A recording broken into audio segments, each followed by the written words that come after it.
Hey everyone, our third and final discussion with Greg Dickerson today is a topic I'm getting from a lot of my investors and actually a lot of homeowners on the channel. And that is, what do you think the biggest challenge is heading into 2021? So I thought I'd ask Greg that question first. Greg, what do you think? Real estate investing 2021 biggest challenge? Biggest challenge in the single family sector is going to be inventory. We're still facing, inventory challenges there. And, what are the financing options and interest rate environment? What's that going to look like 2021? We're at Mhm. record lows right now. It keeps creeping down. But at some point that's going to be, rising again. So inventory is still the number one challenge right now. New construction, we just did an episode on that. Costs are an all-time high. Labor's at an all-time low. So it's taken longer by 20 to 30% to get things done. And it's costing 20 to 30% more than even a few years ago to build right now. But housing, in general is up, 20% over the last couple of years as well. But interest rates are so low, it's kind of a wash. Biggest thing in construction is time frames. Commercial, retail, office, obviously the biggest challenges there are going to be the new environment moving forward from COVID. What is that going to look like? How quickly can we get back into business where people can get out and about, return to offices, return to retail? And I believe people will. There's still a certain amount of retail that people want to touch, feel, see. They want to go out and browse. There's, the office environment, the collaborative office environment is not going away. We've got a $160 million Center of Entrepreneurship. It's called the Center for Developing Entrepreneurs in Charlottesville, Virginia, that's under construction. It's a co-working space, office space. All the office space is leased pretty much. Co-working space is going to be phenomenal. I'm probably going to base my headquarters out of there when that's done. Yeah, it's going to be a really, really cool project. So return to the office is not going to be, a thing. As soon as people can get back, they will, to a degree. Now, I think what a lot of companies realize is, man, we don't need as much space as we thought, or we don't need to travel as much as we thought. But people are social. People want to get out. They want Yeah. to travel. They want to connect. Um, Hotels, disaster. Who knows how? Who knows when or how they're going to come back? I have no clue there. Yeah, I But think I think we have too many hotel rooms to use that. I think that is the most stress. I think office can come back, make it co-working. I think you adjust that, less people per square foot. I think office is okay, but man, hotels, too many hotels in the wrong spots, I'm thinking. yeah, I'm just not sure at what scale people are going to travel and do business conferencing like that, and how quickly we can get back to business conference sizes that can actually fill hotels. Yeah. So that's a big issue there. So hotels are still very dangerous.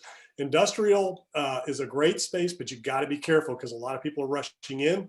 A lot of people are counting on the Amazon environment, but you got to watch your competition. So if you think you're going to be a fulfillment center, a distribution center, or whatever, Macy's, it was just in the news over the holidays. Macy's is turning some of their locations into distribution centers. So these companies are going to do it for themselves. So you got to just make sure that if you're going to get into that space, the industrial space, you're doing it in an area where it's a thing, where it's needed, and where there is limited competition from other big box retailers that are going out of business and are converting. So you want to be careful there. Self-storage is always good, but oversaturated in a lot of markets. Mobile home parks are always great. You need big ones to generate, because it's low dollar, low rent, so the profit per pad is not as great. If you get into you can make more money if you do park-owned homes, but that's a whole nother nightmare. Mhm. In terms of doing that. Now, the cool thing about commercial is if you're doing retail or even office and you're doing triple net, those are easier to understand and easier to predict, because you're passing all the costs through to the tenant. So you're Mhm. just basically looking at a return after debt service. So it's much easier to understand and predict your returns because you're passing everything else through. So those can be a really good space. And then of course you have multifamily, and I think multifamily has proven to be the most resilient through this environment. It's still a great space to be in, and you just got to watch what assets where. But there's a lot of competition for them. So I think your biggest challenges in every aspect except hotels, Mhm. office, and retail is going to be lack of inventory. Yeah. For me, I think again, my expertise is single family. I think I can finally see single family inventory coming back. I just want to share this idea and just check for logic.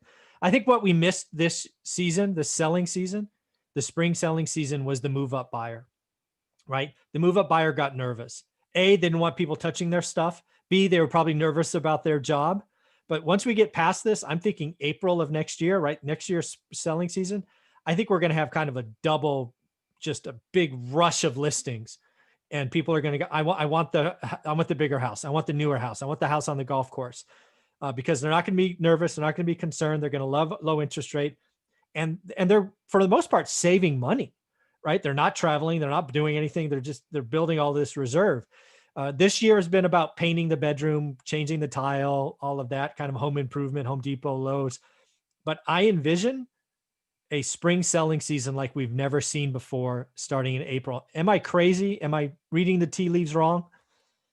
Depends on where we are with COVID. That's been the biggest hindrance on people wanting to put their houses on the market. The new work environment could play a factor with people not having to relocate now, as 6 months ago, they probably had to. Now they don't, in most instances. So it's going to be interest rates. It's going to be, do you have to relocate? And it's going to be, what does COVID look like? Now, the other interesting thing is, like a lot of the people that are calling for a housing crash and looking at the forbearance program and basing their forecast of collapse on forbearance, you got to understand what forbearance is.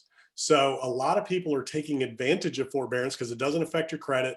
It doesn't hurt you. And, it's like a vacation for making your payments It's a up to a pause. year. Yeah. Yeah, it's up to a year. So people are banking their mortgage payment for 12 months. Why wouldn't you if you can? If you can call your lender and just say, hey, man, I don't want to make my payments. Some of them, they're not asking for any documentation. Now, I did a video on this, what happens after the forbearance period. So depending on the lender, they may or may not require full payment at the end of that. So at the end of forbearance, now you're in a loan modification situation. So you either have to pony up and pay it all back. So if you're rolling the dice and you're a Robinhood investor and you haven't been making your mortgage payment and you're playing day trading in Robinhood, that's probably not going to end well. So I wouldn't do that. And I know there's, a couple of people out there doing that, right? So they're thinking, man, I'm going to skip these payments and I'm going to double my money and I'll pay it all back and I'll be fine. And they're not only that, but they're doing margin deals. So if you don't understand what margin is, they can leverage the amount of money they have in their account. So when that goes bad, now you owe all that.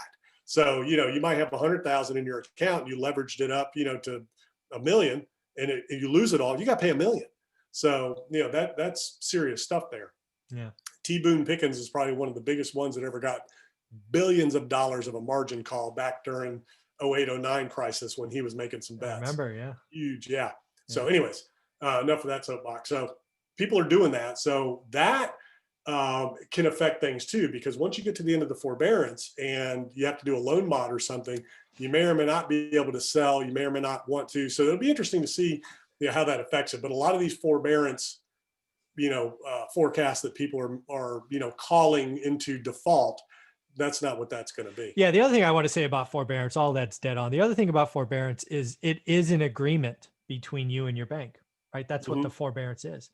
You don't start a foreclosure or a hit to your credit until there's a disagreement with you and your bank, i.e. the bank wants a payment and you can't pay it. Whether that's all your mortgage, like the last 12 months in one chunk, or if that's just the next payment. That is when foreclosure processes can start. And again, in California, once forbearance period, the clock hasn't started.